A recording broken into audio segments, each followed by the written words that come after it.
સુરત નાસીનગરમાં કથિત નકલી ડિમોલિશનનો વિવાદ હજુ શમ્યો નથી ત્યારે સેન્ટ્રલ ઝોનના વડા આશિષ નાયકે આ મામલે મોટું નિવેદન આપ્યું છે।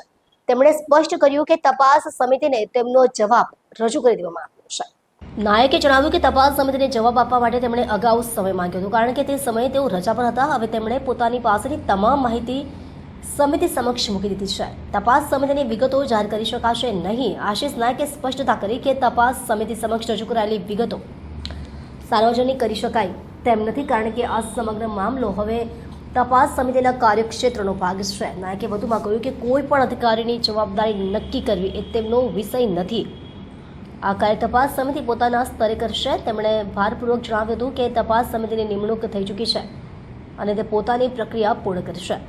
નાસીનગર વિસ્તારમાં તાજેતરમાં થયેલી ડિમોલિશન કાર્યવાહીને લઈને વિવાદ સર્જાયો હતો। સ્થાનિક લોકો અને રાજકીય પક્ષોએ આ કાર્યવાહીને ગેરકાયદેસર ગણાવી હતી, જેના પગલે વહીવટીતંત્રએ તપાસ સમિતિની રચના કરી હતી। હવે આ સમિતિના અહેવાલ પર સૌની નજર છે।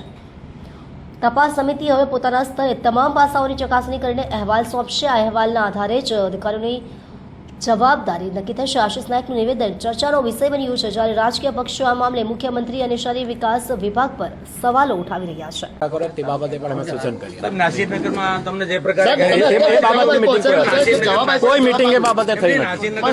એ અત્યારે મીટિંગનો કોઈ મુદ્દો નથી। નાસીનગરમાં તમને સાહેબ રિપોર્ટ શા માટે અધૂરો હોય? એ બાબતે નો કોમેન્ટ। સાહેબ રિપોર્ટ શા માટે અધૂરો હોય? અમારી કોઈ કોમેન્ટ સાહેબ અધિકારીઓ 7% નથી આપ્યો એ પ્રકારનો રિપોર્ટ એવો રિપોર્ટ મેં નથી આપ્યો। એવો રિપોર્ટ મેં આપ્યો નથી। અધિકારીઓ કેમ ભાગી રહ્યા છે પણ કેમ નથી જવાબ આપી હું રહ્યા? કાંઈ મારી ઓફિસમાં ઉપસ્થિત હોઉં છું। આપ સાહેબ આવો ઓફિસમાં, કાલે પણ હતો। જ્યારે બી પૂછે ત્યારે જવાબ નથી આપી રહ્યા। તપાસ સમિતિ કાર્ય કરી રહી છે। તપાસ સમિતિનું કાર્યક્ષેત્ર છે। તપાસ સમિતિના અધ્યક્ષ જે છે કે એમના સભ્યો તમને જવાબ આપી શકે। તમે પણ અંદર છો કે ના હું નથી, હું એ કમિટીમાં નથી। હું કમિટીમાં નથી। મારી ફરજ એમને જે માહિતી માંગે છે તે આપવાની છે તે હું આપી રહ્યો છું। પૂરો સહકાર આપી રહ્યો સાહેબ જો ગેરકાયદેસર બાંધકામની ફરિયાદ ઉઠી હતી જે પાલિયા એલિગન્સની, એમાં શું કાર્યવાહી કરી સાહેબ? છું। એ કરીશું, જોઈશું। ક્યારે પણ એમ સામાન્ય લોકોના ઘર તોડી નાખવામાં આવે છે તો આમાં કેમ નથી થતી સાહેબ? સાહેબ કેમ નથી થતી? સાહેબ મહાનગરપાલિકા ગભરાઈ રહી છે સાહેબ, શું લાગે છે સાહેબ? સાહેબ કેમ નથી કાર્યવાહી થતી? બિલ્ડર માટે ઢીલી નીતિ સાહેબ હવે બિલ્ડર છે એટલા માટે નાઈક સાહેબ હવે કોઈ આમ તમને સોશિયલ મીડિયામાં કામ હવે ત્રાસ જેવું લાગે છે કે હવે બરોબર કામ કરવાનું? વિડીયોમાં કહેતા હતા કે ત્રાસ લાગે છે। હવે કોણ તમને ત્રાસ આપી રહ્યું છે? કોઈ આ બધું કોઈ ગેરવ્યાજબી છે? ચાલો